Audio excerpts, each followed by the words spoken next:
The Marrok mystery has taken over the internet. Who is this masked man? I, like many of you, think it's Starkiller. And after the latest episode of Ahsoka, there's even more evidence that it is. I'm pretty freaking hyped about this one. We gotta systematically break it down, so let's get into it. Oh, and also this video is brought to you by Unity, my graphic novel. It's on Kickstarter right now, but I'll talk about that at the end of the video. So if you've been living under a rock, you might not know that people are going crazy about Marrok. This masked, mysterious character in the Ahsoka show is a point of interest for most Star Wars fans. In fact, it's probably the thing that most people are talking about when it comes to the show. And it's all about the possibility of this character being Starkiller brought into canon as an Inquisitor. And you'll recall that the theory really took off because fans realized that Sam Witwer, leading up to the show, was actually talking about how Dave had an idea to bring Galen Marrok into canon as an Inquisitor. Starkiller, or Galen Marrok, was of course the secret apprentice of Darth Vader in the Force Unleashed video games. He went around and killed Jedi and basically just did Vader's bidding. And as Sam pointed out in his video, that is essentially what the Inquisitors now do in canon. They are led by Darth Vader, kind of like all apprentices to him. They hunt down Jedi and they do the bidding of Vader. And so making Galen Marrok an Inquisitor kind of tracks. Now I should stop for a second here and address something that I think is obvious, but might not be considering a lot of the questions that I get about this. So let's just say Marrok takes off his helmet and reveals Sam Witwer's face. That does not mean that this is the same character from the Force Unleashed video games. This would be a canon version of that character in the same way that they bring Thrawn in from Legends into canon, but he's slightly different. He doesn't have the Ysalamari that push back the Force. He doesn't have a Sabayoth, but certain elements of the Legends Thrawn character are in play for the canon version. The characters like Sherlock Holmes, the character studies art. So this wouldn't be the Galen Marrok Starkiller from the video games. It would be a canon version of Galen Marrok played by Sam Witwer. So yes, this character would likely be far less powerful than the version we got in the video games, but there's actually a way that Dave could make him just as powerful, and I'm freaking really excited about it, but I'll talk about that in a second. Now, of course, after the first two episodes of Ahsoka aired, a lot of people brought up the fact that Sam Witwer is credited in episode 2 after the Marrok character first shows up. And he was credited for additional sounds, which very well could be some of the grunts that were made while that character was fighting. Sam is also credited in the third episode. There's also a video of Sam that came out after the first two episodes where Sam admits to working on the show. The new evidence from episode 3 that has even more fans buying into this whole Starkiller theory. This is because we get to hear Marrok talk for the first time. And some super sweaty Star Wars fans noticed immediately that the way the Marrok character sounds is very similar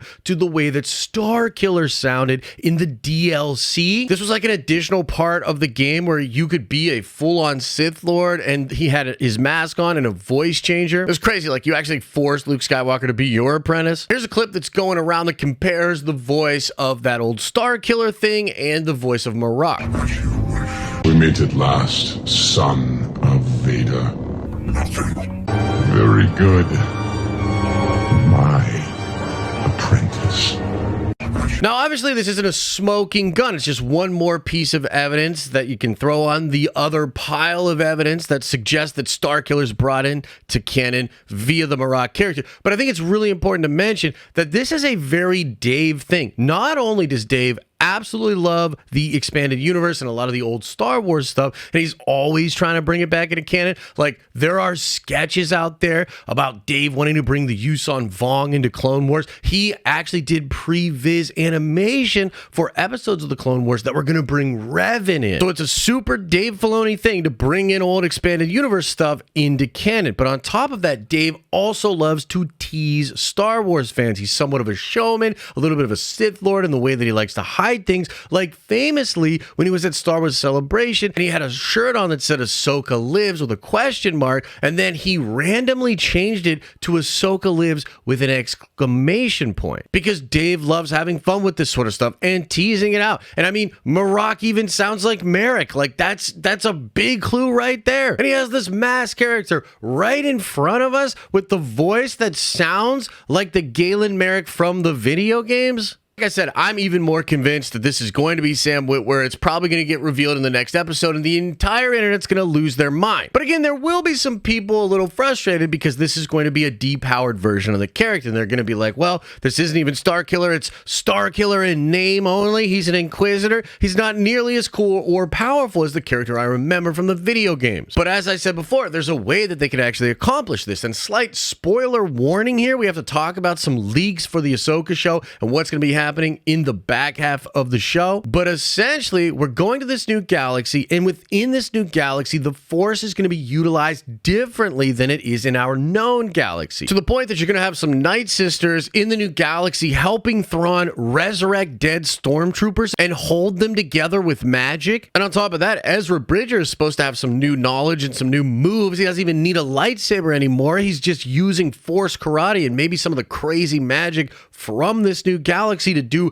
Kamehameha waves or Hadoukens or something like that. Like, that's in the rumors. And on top of that, Balin himself thinks he'll get power. If he goes to this other galaxy, he will receive power. Maybe he even feels that power out there in that galaxy. And so if Marrok survives the next episode and goes into this new galaxy with the rest of the people trying to get Thrawn, I think it's possible that Marrok will then learn skills and crazy new Force abilities from maybe the Night Sisters there, maybe other Jedi, maybe some Sith Lords, maybe even the Rakatan that are out there. Who knows for sure? But the new galaxy and the crazy new Force abilities that are out there, that's the way you get Starkiller in canon to have some of the abilities he had in the video games. And maybe we get a spin-off show, books, comics, or something that kind of follow that character as he explores these new crazy abilities. I know it's pretty nerdy. I know it's still a long shot, but I think Dave might be setting this up, and I think it would be something awesome that fans would absolutely love. But now let me talk to you about Unity, my graphic novel that's up on Kickstarter right now. This is a 100-page, massive superhero post-apocalyptic world. It's about this organization called the Unity Corps that takes over the globe after a war with superheroes almost destroys humanity. It has professional level art, awesome story that I've been working on for years. And although the Kickstarter is doing great, we're still not at our goal, which means we need your help. Go check out the Kickstarter today. And if you like what you see, consider backing and supporting to help bring this graphic novel to life. And if you back by next Wednesday, September 6th, you will be automatically entered to win this, the very first action figure made from one of the Unity characters. And I'll also be hand painting this one myself. So it's a true one-of-one collector's item. So go check out the comic book. Let me know what you think about Galen Merrick's Starkiller coming into canon. Smash a like on this video if you enjoyed it. And as I always say, I hope you are having an awesome and a nerdy day, and I'll see you